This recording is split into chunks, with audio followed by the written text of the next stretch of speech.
The fact that you paused at all is a huge step forward.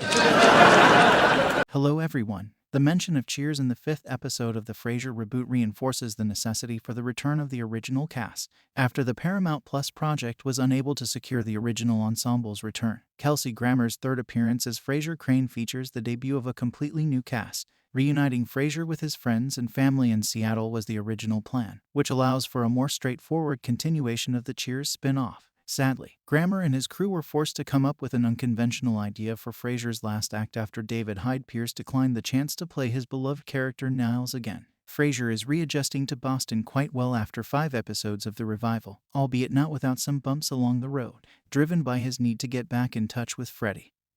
He accepted a position as a Harvard professor, where he met Alan Cornwall, an old Oxford buddy. Even with so many familiar faces around him, Frasier finds it difficult to blend in. Surprisingly, he hasn't thought about going back to his former drinking spots from his days on Cheers. Instead, he prefers to hang out at Mahoney's, the new bar for the Frasier revival. In the Founders Society, the 5th episode of the Frasier reboot, Frasier goes to tremendous measures to get entry into Harvard's exclusive organization in an effort to find a place where he belongs. He even gives Olivia his kid in exchange for her committee approval, demonstrating how desperate he is. After a while, Frasier tells Alan the truth about his constant need to blend in and how, even though he went to Cheers every night, he still felt uncomfortable. While Frasier doesn't mention Sam's bar, Alan makes reference to the catchphrase from the classic comedy, "Nobody knew your name." It's quite sad that Frasier made a Cheers reference, which indicates Niles, Roz, and others must go back. Frasier's revelation casts his whole Cheers experience in a new light. In the 3rd season of the sitcom set in Boston,